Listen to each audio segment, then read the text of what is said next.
the dire reality of the climate crisis.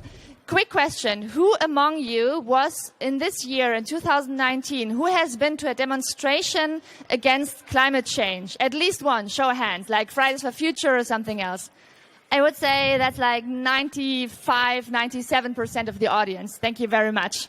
And one of the Fridays for Future demonstrations that I went to was very impressive for me, because I felt that they had a very interesting balance between the situation is really, really bad and we're all fucked, and on the other hand, but it's not too late, we can do something. So people are getting really scared, but also like constructive and motivated to do something. So it's an emotional and intellectual roller coaster.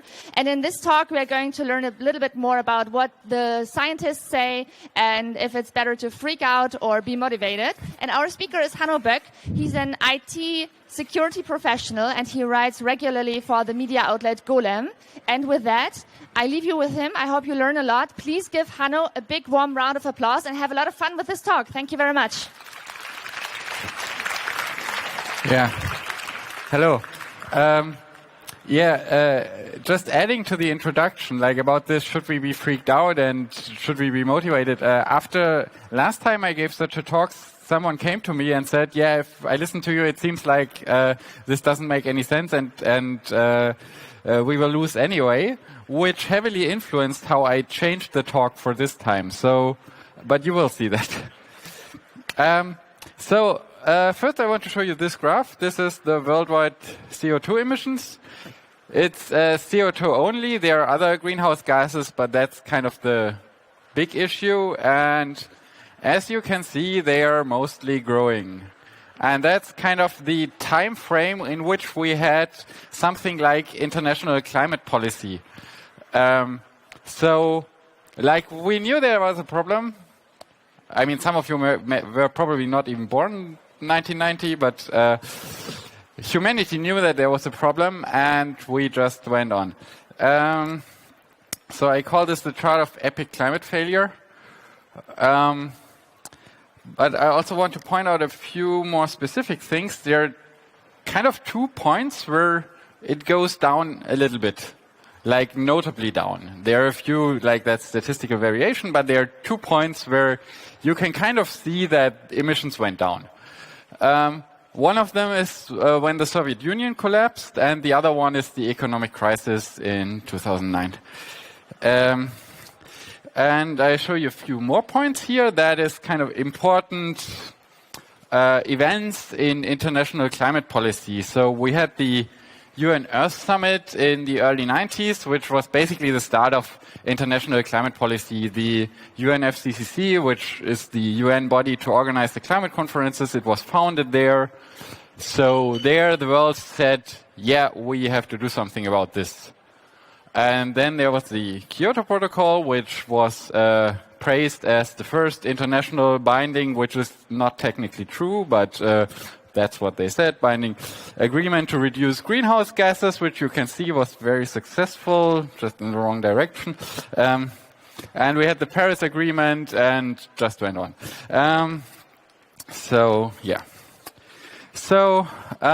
Where are we? We are currently at roughly 1 degree warming, and I think one part why we're discussing this now, why this is a big topic here at the Congress, and why the topic is now part of the mainstream discussion is that we are actually seeing climate change. So I'm sure you remember, like right now it's really cold, but in the summer it was really hot, and we had several heat records in Germany. We had several instances where it was above 40 degrees, which in the past just was not a thing in Germany. And we right now have a lot of fires in Australia, and also in Australia there were plenty of heat records in the past couple of weeks. And this is of course just 2 examples. I mean, there are many more. So what is politics doing about this? So you probably know that there's this Paris Agreement, which was agreed upon by all nations of the world in 2015. And So it's an international treaty where all the nations in the world agreed to 3 degrees of global heating. Well, that's not what it's written in it. It's probably also not what you heard about it. But technically, that's what it is. In the text of the Paris Agreement, it says, we want to limit the global temperature rise to well below 2 degrees Celsius. And well below is even then, it also says we should be pursuing efforts to limit the temperature increase to 1.5 degree. We're currently at 1 degree. But the problem is that there's not really any plan how to do this. So Paris Agreement is kind of saying that's what we want, but yeah, whatever. How this Paris Agreement works is there's something that is called nationally determined contributions, which basically is voluntary actions by nations. So nations say, yeah, we have a plan to reduce our greenhouse gas emissions. That's what we commit to. And if you count them together and estimate what the outcome will be, and this is an official UN document, so it's not from some, I don't know, radical climate scientists, this is the UN, that this adds up to roughly 3.2 degrees temperature rise. And that is if the nations commit to what they said, which usually they don't. So to give you a bit of an idea, I mean, in the climate discussion, there's often these degree numbers, and to get a bit of an idea, like currently we're at 1 degree above what it was before humanity started emitting greenhouse gases. Then the Paris Agreement kind of says we should get limited to at least 2 degrees, and it would be better to limit it to 1.5 degrees. But the actual Paris Agreement commitments are around 3 degrees. And if you have a realistic view on current policy, it's maybe more. So what is the science saying about this? So there's this institution called the IPCC, which is international science gremium, and they are not doing research themselves, but they are creating a summary of the climate research. So trying to find the essence of what the science figured out. So they create regular big reports, but the last one is kind of outdated by now. And they published a special report which gained quite some attention in 2018, and this was a direct reaction to the Paris Agreement, because the Paris Agreement said this 2 degree, 1.5 degree, and so they said, yeah, the scientists should figure out what does it mean, 2 degree, 1.5 degree, what's the difference, and there were kind of two main messages from this report. One of it is that there's a big difference between 1.5 degree and 2 degree, and the other message is that 1.5 degrees is still doable under some optimistic assumptions. So what does that mean, 1.5 degree or 2 degree? Here's a nice picture of some coral reefs. Unfortunately, I have to tell you that in the future there won't be any more such pictures, because soon they will all look like this, very likely. What this report estimated is that if you have 1.5 degree, we will probably lose at least 70% of coral reefs worldwide. If we have 2 degree, basically almost all the coral reefs will be lost, will be destroyed. And I mean, currently, even 2 degrees seems ambitious. It will happen much more often that the Arctic will be ice-free. For 1.5 degree, this is estimated to be... this is switched. Sorry, that's a mistake. So for 1.5 degree, it's estimated every 100 years, and for 2 degree, it's estimated every 10 years. Then it's expected that 2 degrees will mean more sea level rise. It's a relatively minor difference here, but still, I mean, that matters for nations where every centimeter means more area lost. This, I think, this is one of the things that that very directly impacts humans. The estimate of how many people will be affected by extreme heat, and extreme heat can also mean something like you cannot just go outside anymore without any kind of cooling support. That this will be more than doubled with 2 degrees Celsius. And always keep in mind, right now we're on a path to 3 degrees. So, yeah. So what would be needed to achieve 1.5 degrees? So the path would be roughly reduce the greenhouse gas emissions by 50% in the next 10 years and come to a carbon neutral state by roughly 2050.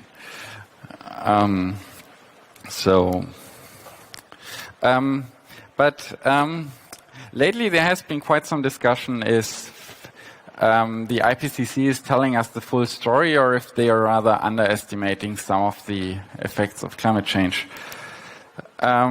So many scientists are worried that the IPCC is too conservative because like they are kind of trying to create a consensus of the view of the scientific community, and they also have a lot of pressure from, because I mean, you know that there are basically nations that where the head of state denies that climate change exists, and these people also fund the IPCC, so there's a lot of pressure from people who basically don't believe in climate change, and also there's this consensus view which can lead to that maybe more outliers, that they are not viewed as much, even though you probably should also have a look at what the worst outcome would be. And there's been a kind of meta study where some scientists looked at IPCC predictions and compared them to what actually happened, and they came to the conclusion, the available evidence suggests that scientists have in fact been too conservative in their projections of the impacts of climate change. We suggest, therefore, that scientists are biased not towards alarmism, but rather the reverse, towards cautious estimates, where we define caution as erring on the side of less rather than more alarming predictions. And like recently, this has been picked up by the New York Times, where they had this article which was a bit also a bit problematic because it kind of had this like somewhat populist headline, how scientists got climate change so wrong. I mean, there were scientists who were warning about this, and it's in part a reason of the process. But also occasionally you can then read headlines like this, where it says climate models have accurately predicted global heating study finds. And this was based on a study where they came to the conclusion, we find that climate models published over the past 5 decades were generally quite accurate in predicting global warming in the years after publication.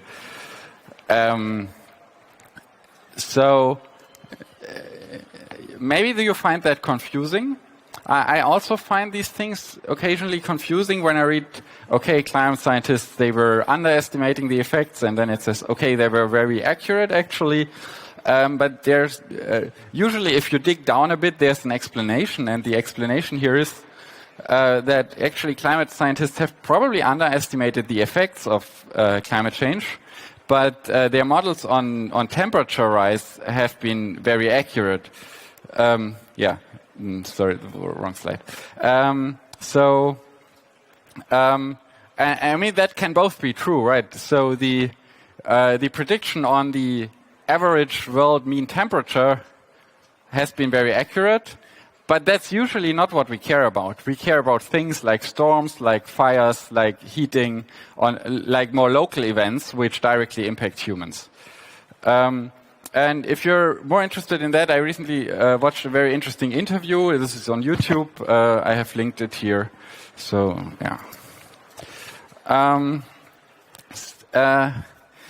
then you may be wondering, like the climate scientists are telling us, we need to act very fast to avoid the worst outcomes of climate change, but we can still do it.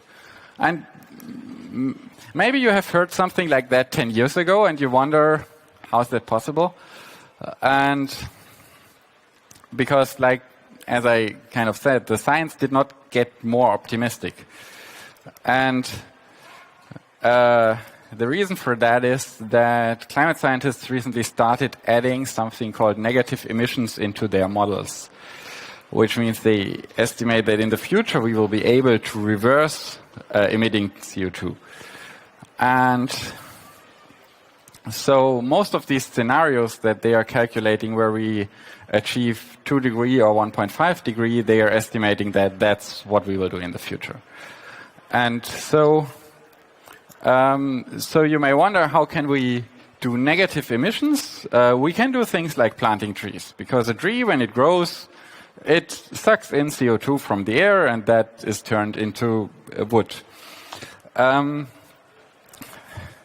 That is great, but it has very obvious limits, because the Earth has only a finite amount of land. And the amount of land where we can plant trees will probably get smaller due to climate change, because we will have sea level rise and we will have more heat. So we should plant trees a lot, but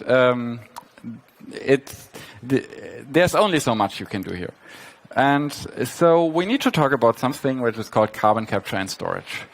The idea here is that we get carbon dioxide and then we store it underground. And originally, this entered the discussion in the context of building new coal power plants. For example, in Germany, I remember roughly 10 years ago, I was living in Karlsruhe back then, and there was a new coal-fired power plant built in Karlsruhe, and some people were saying, hey, isn't that not so good for the climate? And then some people said, yeah, that's no problem, because we already planned in the future to use CCS on that plant. That never happened, but that's how they said it then. And this is not just happening was not just happening in Germany. Basically, CCS for coal or gas plants, that has largely been a failure. So today there's only a handful of projects running, and the impact, it's minimal. So it's really small, and the most